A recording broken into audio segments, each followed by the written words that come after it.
안녕하십니까. 지루하고 지친 시간 2시에 그것도 딱딱한 교리를 공부하고 있는데 그래도 열심히 잘 따라와 주신 여러분께 감사를 드립니다. 우리가 지금 교회론을 공부하고 있습니다. 지난 주일에는 교회 정치 제도에 대해서 말씀을 드렸어요. 오늘은 교회 직원에 대해서 말씀을 드리겠습니다. 교회 직원은 비상직원과 통상직원으로 구분을 합니다. 비상직원과 통상직원. 그러면 비상직원이란 무엇을 말하는가? 문자 그대로 비상시대에 사용했던 비상직원이에요. 비상직원이라는 것은 사도시대의 교회에만 있었던 직원을 의미합니다. 그러니까 사도시대가 교회가 막 시작된 비상시대였지요. 그리스도께서 승천하시고 오순절에 성령이 오심으로 시작된 교회는 비상한 시대에 처하게 되었습니다. 그래서 처음에는 우리 주님께서 이적적인 은사를 중심으로 비상한 능력으로 선교를 하게 했습니다. 이런 비상한 시대에 이적의 은사를 받은 인물들을 비상직원이라 그렇게 말합니다. 그러니까 비상직원은 사도시대의 교회에만 있었던 직원을 의미한다. 그렇게 이해하시면 좋겠습니다. 그리고 이 비상직원이 3가지가 있어요. 사도와 선지자와 전도인입니다. 사도와 선지자와 전도인. 그 중에서 아주 중요한 것이 사도입니다. 사도. 왜 중요하냐면은 교회의 기초가 사도들이 전한 복음에 의해서 세워졌어요. 뿐만 아니라 성경 계시와 사도들이 관련이 있기 때문에 이 사도직은 비상직 중에서도 아주 중요한 직이라고 볼 수 있습니다. 그러므로 사도직에 대해서 우리가 바르게 공부할 필요가 있습니다. 우리가 대개 사도라고 하면 예수님이 선택한 12제자들을 말합니다. 예수님이 복음을 전했을 때 예수님을 따르는 제자들을 마데테스라고 그랬어요. 마데테스. 이 마데테스라는 말은 예수님을 따르는 자, 그런 개념이죠. 그래서 예수님의 제자들을 처음에는 마데테스라고 해서 복음서에서는 거의 마데테스로 나오지요. 그런데 예수님께서 이 제자들을 이제 아포스톨로스라고 하는 것은 보냄을 받았다, 그런 의미가 있죠. 부르셔서 함께 먹고 자고 공부하고 배우고 익히게 하고 이제 우리 주님께서 그들을 파송을 하시죠. 그래서 아포스톨로스가 사도인데 보냄을 받은 자, 그런 의미가 있습니다. 그러니까 사도라고 하면은 예수님의 제자들, 특별히 예수님이 선택했던 12제자, 그들을 말한다고 볼 수 있어요. 그런데 바울도 사도라고 그러거든요. 그런데 바울을 도와서 함께한 사역자들까지 사도적인 은사를 받아서 사도로 불리기도 했습니다. 왜냐하면 사도들이 교회에 초석을 놓았고 그들이 전한 말씀을 통해서 그 후 온 세계 교회 성도들이 그리스도를 믿게 되었으므로 그들은 당대 사도일 뿐만 아니라 모든 시대 교회의 사도였다고 볼 수가 있죠. 성경 구절들은 구체적으로 홈페이지에 나와 있는 내용들을 참고하시되, 대표적으로 사도행전 14장 1절에 보면은 바울도 사도라는 것을 이야기하고 있어요. 이에 이고니온에서, 이 사도행전 14장은 이제 바울과 바나바가 안디옥에서 선교사로 파송을 받아서 나갔었죠. 그런데 이고니온에서 되어진 일이에요. 이고니온에서 두 사도가 함께 유대인의 회당에 들어가 말하니 유대와 헬라의 허다한 무리가 믿더라. 누가는 이 두 사도를 사도라고 하고 있는데 이 두 사도가 누구냐? 바울과 바나바를 말합니다. 바나바와 바울을 말하죠. 그리고 고린도전서 9장에 보면은 바울 사도가 자기의 사도직에 대해서 변명을 합니다. 우리가 다른 사도들과 주의 형제들과 게바와 같이 믿음에 자매된 아내를 데리고 다닐 권리가 없겠느냐? 어찌 나와 바나바만 일하지 아니할 권리가 없겠느냐? 그러니까 예수님의 12제자와 함께 바울과 바나바도 사도적인 직분을 받았다는 것을 변명하고 있는 것을 볼 수 있지요. 자, 사도직이 굉장히 중요한데 그렇다면 사도직의 자격이 어떻게 될까? 사도직의 자격을 오늘 제가 6가지로 말씀을 드리겠지만은 아주 중요한 것은 미리 좀 말씀드리면은, 먼저 첫째는 그리스도의 제자다. 두 번째로는 그리스도의 부활을 목격한 증인이어야 한다. 세 번째로는 그들의 말과 글에 하나님의 영감이 의식되어야 된다. 네 번째로는 단회적이다. 이 4가지는 꼭 기억하셔야 돼요. 그리스도의 제자들이다. 그 다음에 부활의 증인들이다. 글과 말에 있어서 하나님의 영감이 의식되는 사람들이다.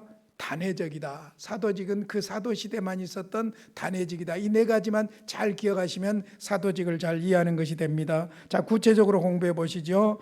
첫 번째로 사도의 사명을 그리스도에게 직접 받은 사람들입니다. 마가복음 3장 14절 15절 보겠습니다. 이에 12를 세우셨으니 이는 자기와 함께 있게 하시고 또 보내사 전도도 하며 귀신을 내쫓는 권능도 가지게 하려 하심이러라. 예수님께서 12를 세우셨어요. 세우신 목적이 주님과 함께 하면서 복음을 알고 배우고 경험하게 하기 위함이었죠. 그리고는 보내서 전도하게 하기 위함이었고 권능을 주셨다고 그렇게 말씀하고 있죠. 그 다음에 누가복음 6장 13절에 보면 12 사도의 이름이 나와요. 밝음에 그 제자들을 부르사 그 중에 12를 택하여 사도라 칭하셨으니, 밤새도록 기도하시고 내려오셔서 12를 택하셨다고 그러죠. 그런데 그들을 뭐라고 했냐? 사도라 칭하셨다. 그래서 6장 14절 그 다음 절이죠. 그 다음 절에 보면은 사도들의 이름이 쭉 나옵니다. 베안야요 빌바 도마야다 시가, 약자로만 하면 그렇게 되죠. 베안야요 빌바 도마야다 시가, 이런 식으로 외우면 되죠. 그래서 12 사도의 이름이 가룟 유다까지 포함되어서 나옵니다. 자, 그래서 어찌됐든 그리스도에게 직접 사명을 받은 사람들이다. 부르심을 받은 사람들이다. 이것이 중요한 첫 번째 요소고, 두 번째, 그리스도의 생애, 특별히 부활의 증인이어야 한다. 그리스도의 부활을 증언하려고 하면, 증인은 어떤 사람이 증인입니까?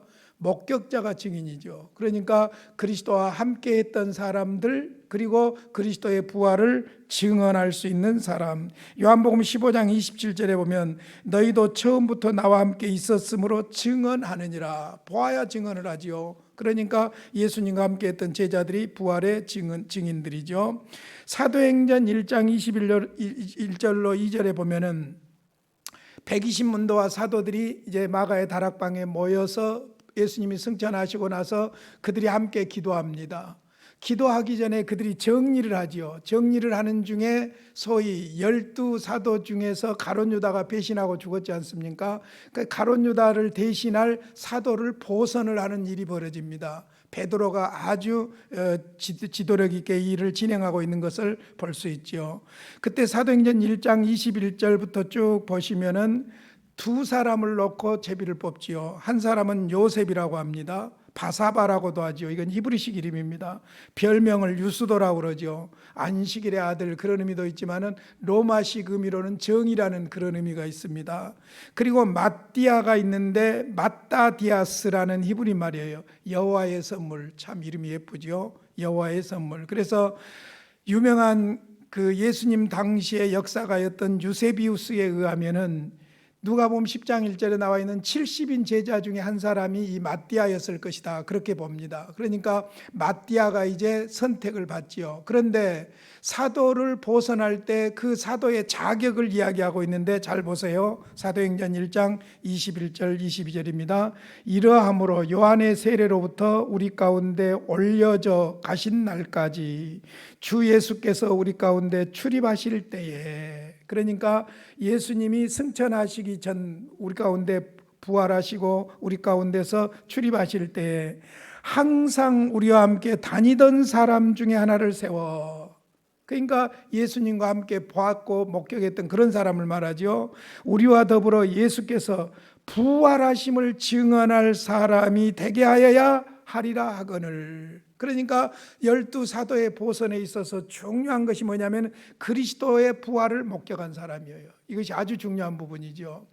사실 여러분 12 사도가 아주 중요한 의미가 있어요. 왜냐하면 마띠아가 이후에 특별하게 사도로서 무슨 활동한 기록이 없습니다. 그럼에도 불구하고 예수님의 12 제자 중에 한 사람이 배신을 하고 죽었기 때문에 그 사람을 채우는 것이 베드로와 12 사도들, 나머지 사도들이 해야 될 일이었던 것이죠. 자, 그 다음에 이제 갈라디아서 1장 1절은 바울 사도에 관한 이야기입니다. 사람들에게서 난 것도 아니요, 사람으로 말미암은 것도 아니요, 오직 예수 그리스도와 그를 죽은 자 가운데서 살리신 부활을 이야기하고 있죠. 하나님 아버지로 말미암아 사도된 바울은, 그래서 바울도 사도의 반열에 들어가는 것입니다. 예수님을 목격한 사람이고 특별히 그의 글에 하나님의 영감이 관계되어 있기 때문에 바울을 사도로 보는 것이지요. 그래서 첫 번째는 예수님으로부터 직접 부름을 받은 사람들, 두 번째로는 부활의 증인이어야 된다.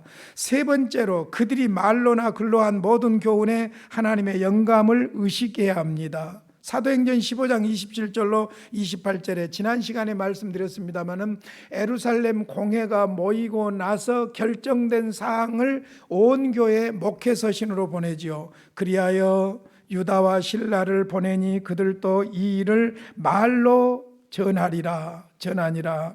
성령과 우리는 이 요긴한 것들 외에는 아무 짐도 너희에게 지우지 아니하는 것이 옳은 줄로 알았다. 그러니까 사도들의 결정이 바로 성령의 하나님의 감동에 의한 것으로 온 교회에 받아들여지게 되었다는 것이지요.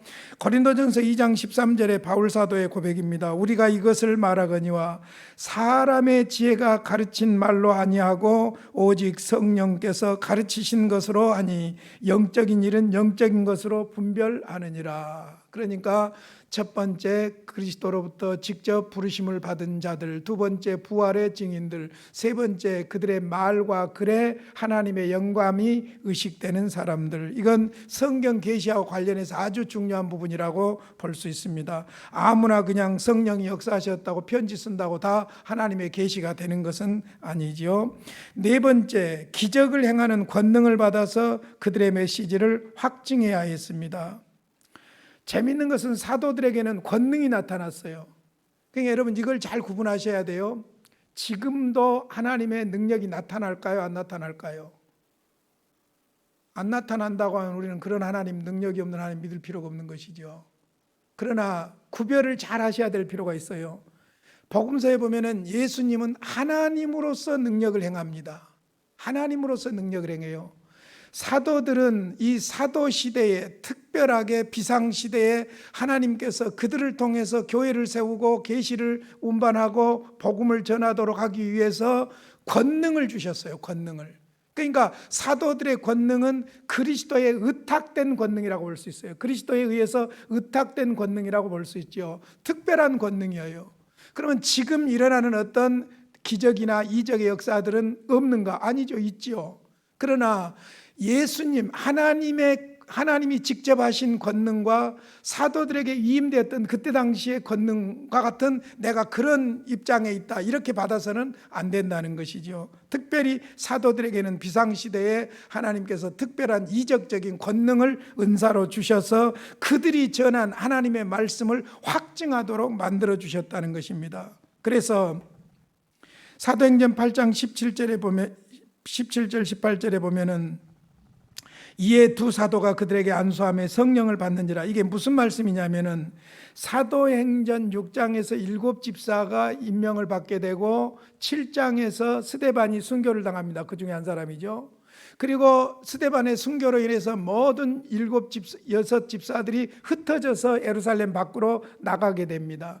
그 중에 한 사람 빌립이 어디로 가냐면 사마리아로 가요. 그래서 사마리아에서 복음을 전하게 됩니다. 그런데 놀라운 사실은 사마리아에서 유대인들이 완전 이방인들보다 더 적대시하는 그런 사마리아 사람들인데 성령 임하고 복음을 받아들이게 되는 거예요. 그래서 예루살렘에 있는 사도인 야곱, 베드로와 요한을 초청을 합니다. 그랬더니 베드로와 요한이 안수했다는 말. 이 두 사도는 봐도 바로 베드로와 요한을 말하죠. 그들에게 안수함에 성령을 받는지라. 사마리아 사람들에게 안수했더니 그들에게 성령이 임하고 예수 그리스도를 구주로 믿는 그런 역사가 일어났다는 것이죠. 자, 그 다음에 다섯 번째로 그들의 사역에 하나님이 기쁘게 받으시는 표적이 나타나야 한다. 그러니까 권능과 그 권능에 의한 표적이 나타나게 되는데 고린도전서 9장 1절로 2절에 보겠습니다. 내가 자유인이 아니냐, 사도가 아니냐, 예수 우리 주를 보지 못하였느냐, 주 안에서 행한 나의 일이 너희가 아니냐. 자, 무슨 말이냐면은 사도로 부르심을 받아서 바울이 전한 복음이 열매로 표적으로 나타났는데 고린도 교인들, 너희들이 바로 그 증거다, 그 말이에요. 너희들이 바로 그 증거다, 표적이다. 그 다음에 무슨 말씀을 합니까?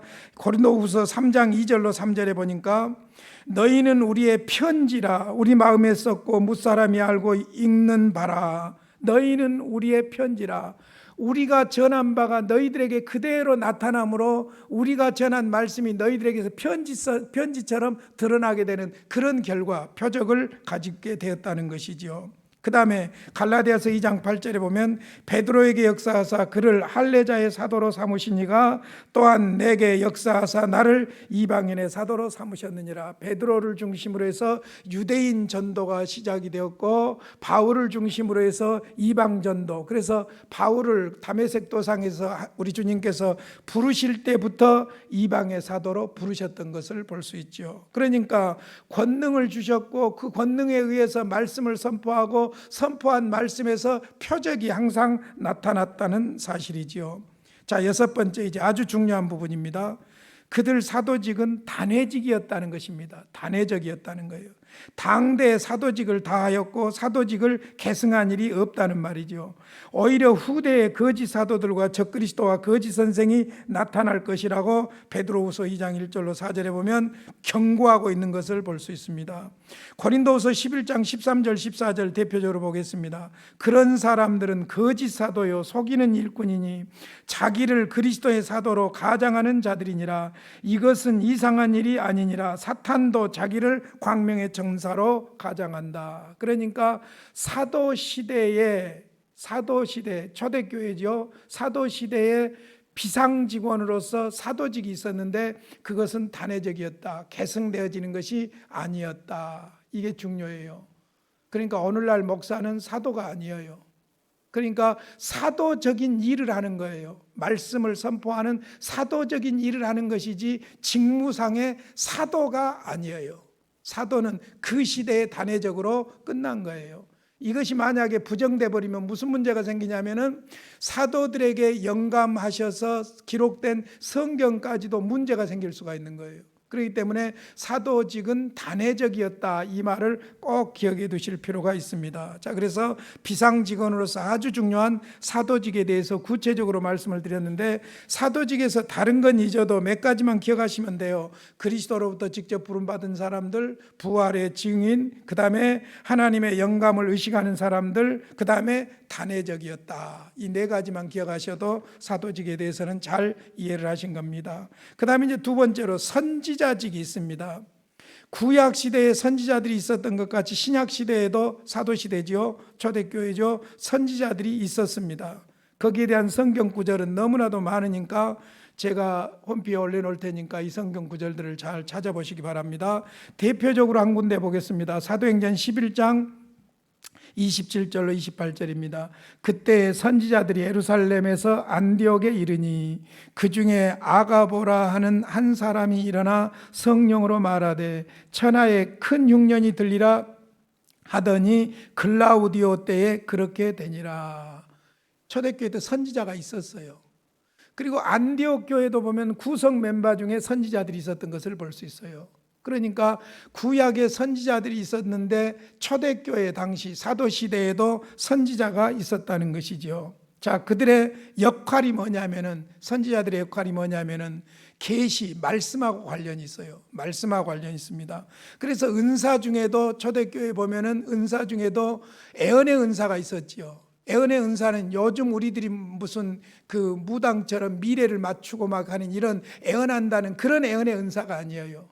소위 말하자면 하나님의 계시를 선포하는 그런 말씀과 관련 있는 말씀 사역자라고 볼 수가 있는 것이죠. 그래서 그들은 교회의 덕을 세우기 위해서 말씀의 은사를 특별히 받은 것 같고 비밀을 계시하고 장래일을 애언하기도 했습니다.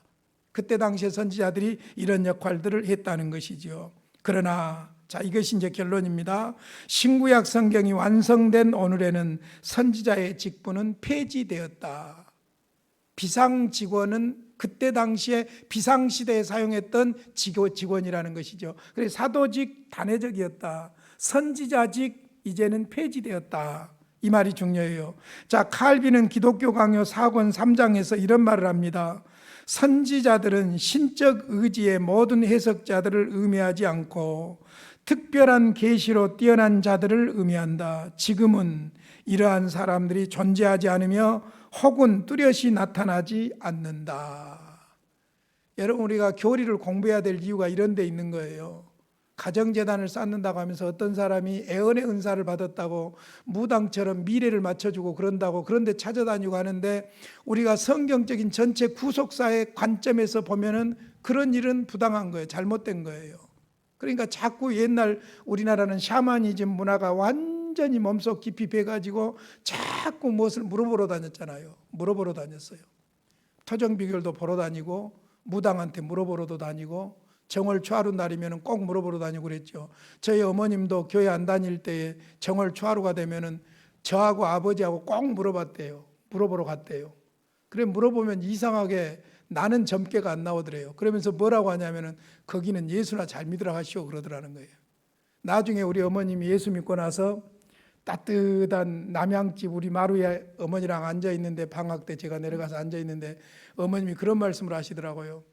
야야, 너는 하나님이 진짜 택했는갑시야. 그래서 왜요? 그랬더니 이제 생각해 보니까 내가 예수 믿기 전에 정월 초하루 날 네가 아버지하고 너하고 점괘를 넘었냐? 점쟁이가 이상한 말을 하더라. 거기는 예수나 잘 믿으라 가시오 그러더라. 그래서 뭔 말인지 몰랐는데 이제 예수 믿고 보니까 그 말이 뭔 말인지 알겠다고 하면서 너는 특별한 사람인가 없어요 그러더라고요. 나만 그런 것이 아니라 여러분들도 다 그런 사람들인 줄로 믿습니다. 그러니까 누구에게 자꾸 물어보고 애언하고 가정재단 쌓고 막 이런 부분들이 문제가 많아요. 그런데 절대로 말려들어서는 안 돼요.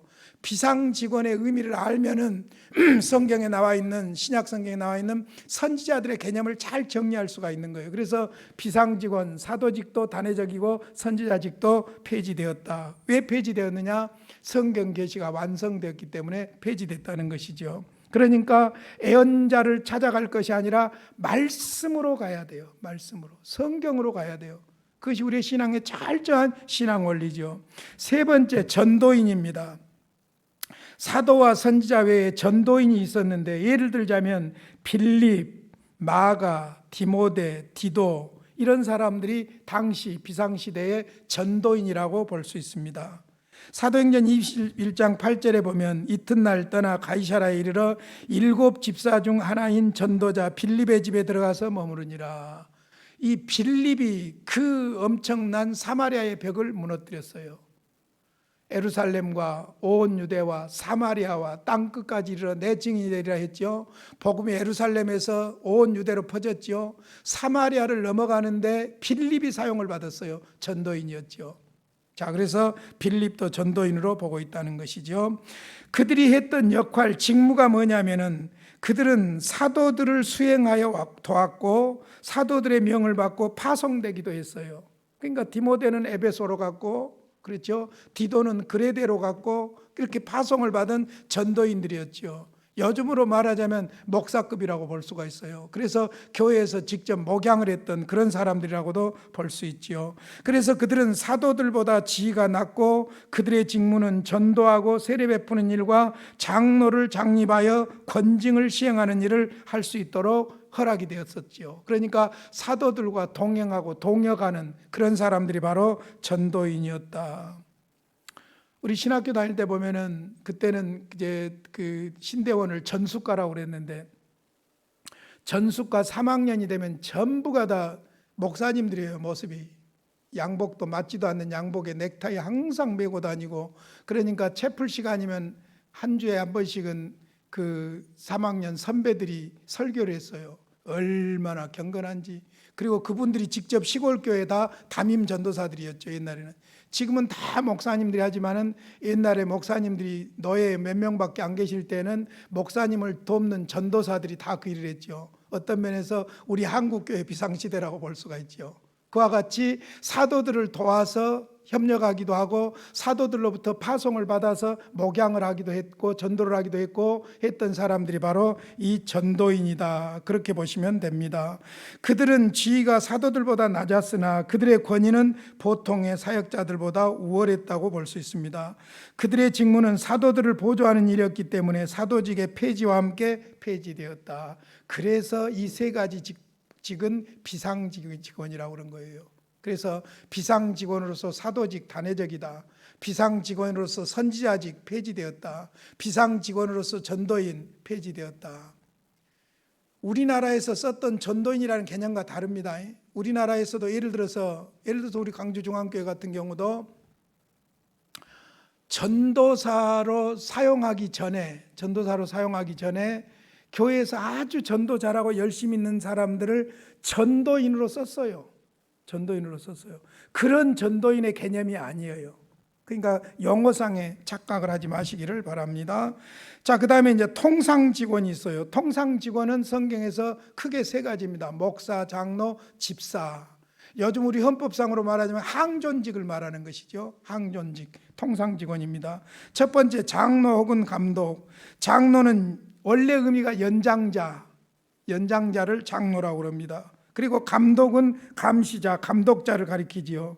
그래서 이 두 직임은 성경에 동일한 직임의 두 가지 명칭으로 봅니다. 동일한 직임의 두 가지 명칭, 장로나 감독이나 장로나 같이 사용되어진다는 것이죠. 성경 구절들은 참고하시되요. 대표적으로 디모데전서 5장 17절, 잘 다스리는 장로들은 배나 존경할 자로 알되. 다스리는 장로가 나옵니다.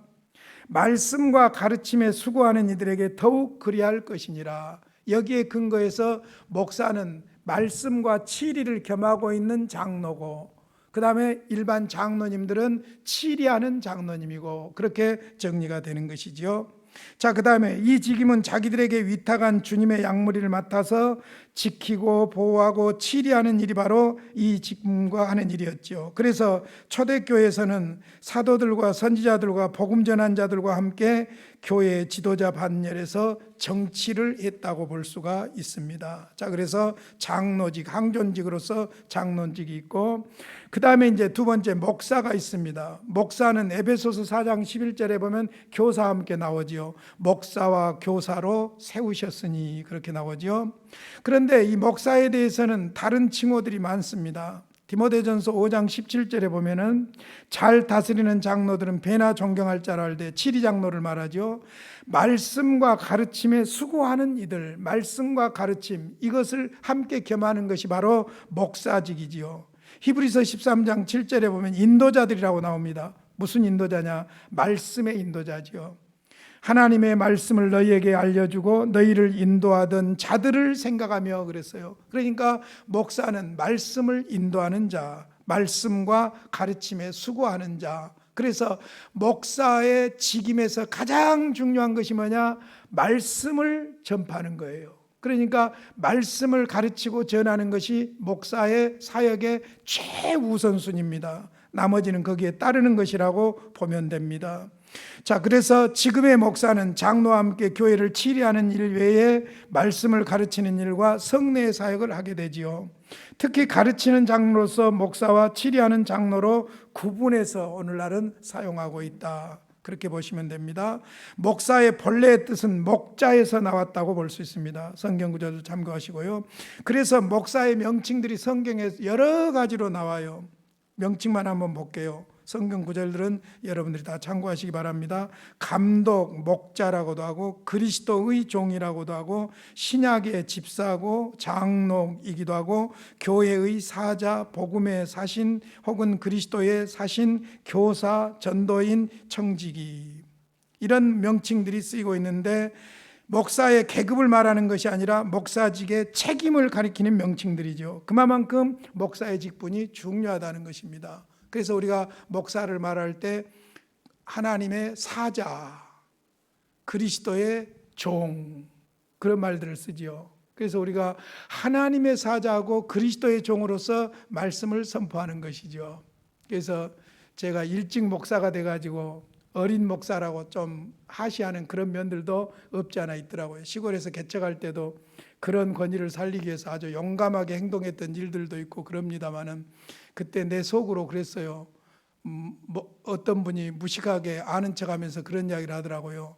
목사는 하나님의 사자고 전도사는 종이라고 그러더라고요. 그래서 내가 농담으로 그랬어요. 나는 하나님의 호랭이요.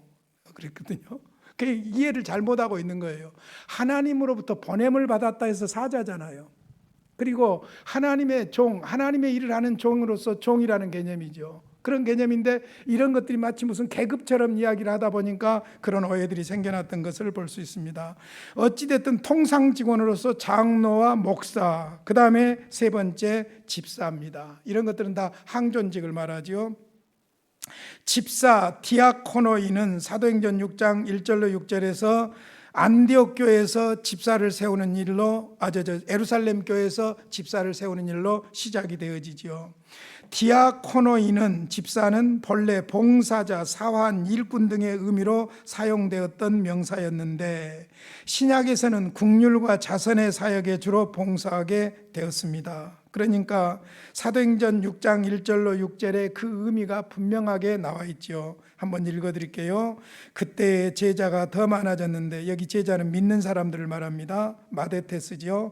헬라파 유대인들이 자기의 과부들이 매일의 구제에 빠짐으로 히브리파 사람을 원망하니 12사도가 모든 제자를 불러 이르되 우리가 하나님의 말씀을 제쳐놓고 접대를 일삼는 것이 마땅하지 아니하니 형제들아 너희 가운데 성령과 지혜가 충만하여 칭찬받는 사람 7을 택하라. 우리가 이 일을 그들에게 맡기고 우리는 오로지 기도하는 일과 말씀 사역에 힘쓰리라 하니 온 무리가 이 말을 기뻐하여 믿음과 성령이 충만한 사람 스데반과 또 빌립과 프로고로와 니가노르와 디몬과 바메나와 유대교에 입교했던 안디옥 사람 니골라를 택하여 사도들 앞에 세우니 사도들이 기도하고 그들에게 안수하니라. 집사를 안수집사, 안수에 세웠다 해서 안수집사 혹은 항존직이라고 그러는데 집사를 세운 계기가 무엇이었습니까? 예루살렘 교회가 수가 많아지면서 사도들이 말씀 전하는 일, 구제하는 일, 이 모든 것을 하기가 힘들어진 거예요. 역할 분담을 하게 된 것이죠. 성령의 인도하심을 따라서. 그래서 사도들은 말씀과 기도에 전념하기 위해서 구제하고 하는 이런 일들을 누구에게 맡기게 되냐면 집사에게 맡기게 되는 거예요. 그래서 집사직은 교회 헌금 수납과 분배, 그리고 교회 재정 관리, 그리고 구제, 국률을 베푸는 구제, 이런 일들을 위해서 집사를 세웠다, 그렇게 보시면 됩니다. 그래서 지금도 안수 집사 제도가 교회 안에서 시행되고 있는 것이죠.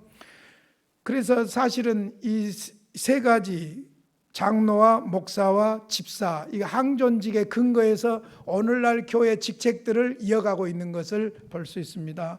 우리가 안수한 직분들을 항존직이라고 그러는데 일반 집사님들은 서리 집사라고 그러죠. 그러니까 사실은 말이 잘못된 거예요. 안수 집사, 그리고 안수를 붙일 필요가 없어요. 집사예요, 집사. 사실은. 그리고 서리 집사님들 앞에다 사실 서리자를 붙여야 돼요. 그렇잖아요. 여러분 생각해 보세요. 국무총리 앞에다가 위임 국무총리, 임명 국무총리 그런 말 씁니까? 안 써요. 그런데 국무총리를 대신하고 있을 때는 설이라는 말을 쓰는 거예요. 마찬가지로 집사 그러면 안수받은 집사가 집사예요. 그리고 이제 매년 임명을 해야 되는 서리 집사는 문자 그대로 서리 집사, 임시 집사예요. 그러니까 오히려 설이라는 말이 안 좋기 때문에 그냥 그 말을 빼고 집사라고 하고 안수 집사님들에게 안수 집사라고 하는데 그 개념을 여러분들이 좀 정리하실 필요가 있는 것이죠. 어찌됐든 교회는 이와 같이 통상 직원들에 의해서 당회가 결의하고 그래서 당회 결의대로 일꾼들을 임명하고 하는 이런 과정들이 이루어지는 것이죠. 그래서 서리집사도 임명하고 구역장도 임명하고 성가대장도 임명하고 뭐 이런 식들이 이제 연결이 되어져서 이루어지고 있는 것을 볼 수 있습니다. 자, 이제 마지막으로 직원의 소명과 임직입니다.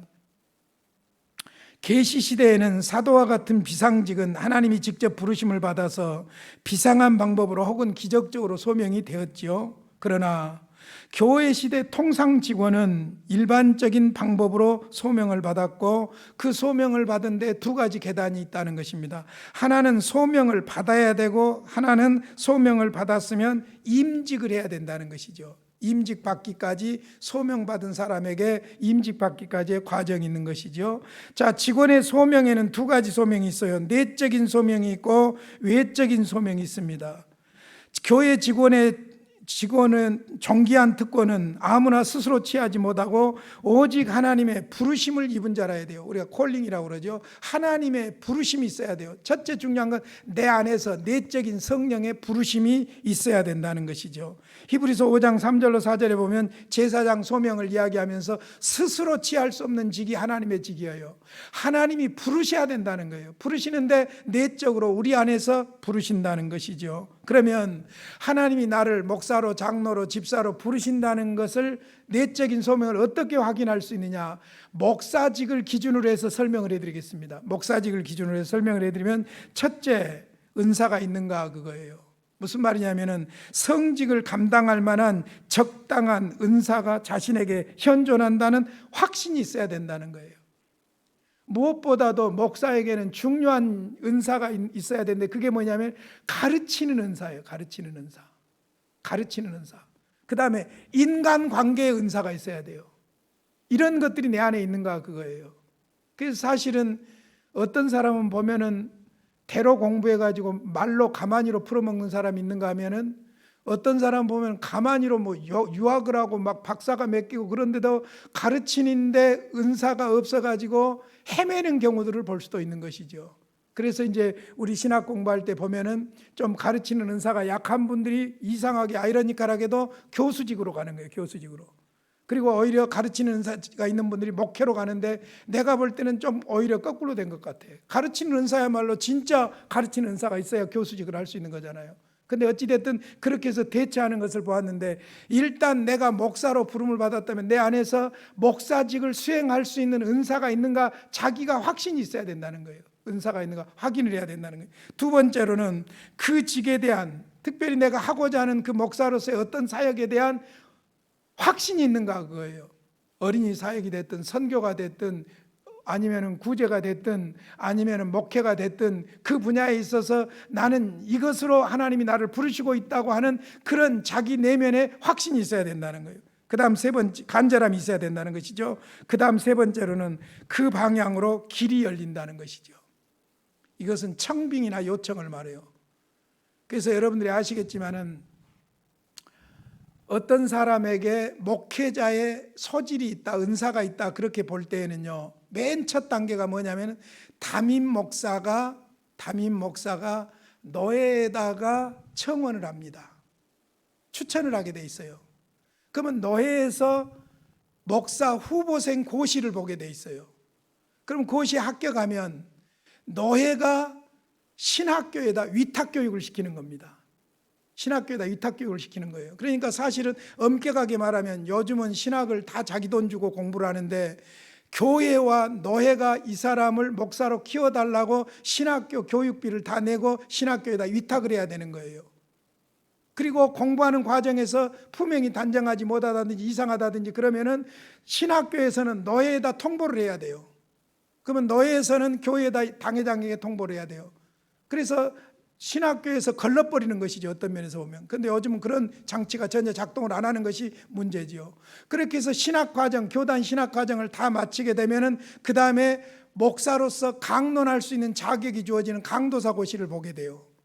그러면 이제 강도사가 뭐냐? 이제부터 강론해도 된다. 하나님의 말씀을 강론해도 된다라고 하는 자격증이죠. 그러면 그 강도권이 주어지게 되면은 이제 그 다음에 목사 안수를 하게 되는데 아무에게나 강도사 고시 합격했으니까 안수한다 그게 아니에요. 1년간 시험 기간을 잘 거치고 나서 안수를 하되 어떤 사람에게 안수를 하느냐? 교회가 청빙을 할 때 안수를 하는 거예요. 이 중요한 말이에요. 하나님이 나를 부르셨다면 부르신 증거로서 내 사역지로에 요청이 들어온다는 것이죠. 그러면 청빙이 있을 때 안수를 해주는 것이죠. 그래서 교회에 청빙이 없을 경우에는 이제 어떤 식으로 목사 안수를 노회가 지금까지 해오냐면은 전도 목사로 노회 전도부에서 청빙을 해가지고 목사 안수를 주는 거예요. 그러니까 뭐 요즘은 강도사 되면 목사 안 될 사람 아무도 없지만은 옛날에는 강도사가 됐어도 목사가 안 될 수도 있었던 것이죠. 절차가 지금 원래 장로교의 절차가 그렇다는 겁니다. 그러니까 은사가 있는가? 내 안에 그 직분에 대한 간절함이 있는가? 그 다음에 마지막으로 나를 초청하는 장소, 초청하는 데가 있는가? 이 세 가지로 내적 소명을 확인해야 된다는 것이죠. 그 다음에 외적 소명이 바로 아까 방금 제가 교회에서의 관계로 쭉 설명을 해드렸습니다마는 교회의 도움이나 인도를 통해서 오는 소명이죠. 교회가 추천하고 노예에서 고시를 치르게 하고 신학교 입학 교육을 하고 이런 과정들이죠. 그래서 지교회를 통해서 교직자들의 인도를 받고 회중의 투표를 통해서 안수를 받음으로 오는 것이다. 이것은 장로직, 선거직, 선출직을 의미하는 것입니다. 그러니까 내적인 부르심이 있고 외적으로서 교회가 그를 창빙하든지 교회가 투표를 통해서 그를 선택하든지 이것이 확실하게 외적인 소명으로 나타나야 된다는 것이죠. 혼자 잘났다고 되는 것이 아니라는 거예요. 자, 그 다음에 이제 중요한 것은 임직을 해야 돼요. 임직에서 중요한 것이 뭡니까? 서약이죠. 서약. 결혼식에서 제일 중요한 것이 뭐예요? 웨딩드레스가 아니에요. 서약이에요. 서약. 그러니까 결혼 서약식이에요. 사실 마찬가지로 임직도 마찬가지죠. 여기에는 임직될 후보의 소명과 시치가 전제된다. 소명이 분명해야 되고 시험을 통과해야 되고 이것은 노예에서 하는 일이죠. 항존직은 그렇습니다. 그리고 반드시 안수가 수반된다. 그리고 그 안수의 의미는 두 가지가 있는데 사람을 구별하여 하나님께 헌신한다. 구별하여 헌신한다. 우리가 출애굽기 공부하면서 계속 구별되는 것을 이야기하고 있기 때문에 이해가 되리라 믿습니다. 두 번째로는 안수할 때 하나님의 특별한 은혜가 그에게 부여된다는 것이죠. 하나님의 은혜와 능력이 부여된다. 그렇게 보시면 되겠습니다. 다음 주일에는 교회의 권세에 대해서 말씀을 드리겠습니다. 교회가 무슨 권세로 사역하는가 하는 것에 대해서 말씀을 드리겠습니다. 고마우신 아버지, 은혜와 사랑을 감사합니다. 교회를 바로 알게 하여 주시옵소서. 주님의 교회이므로 소중하게 여기게 하여 주시옵시고 주님의 교회 직분을 소중하게 여기며 믿음으로 잘 감당하게 하여 주시옵소서. 예수님의 이름으로 기도하옵나이다. 아멘.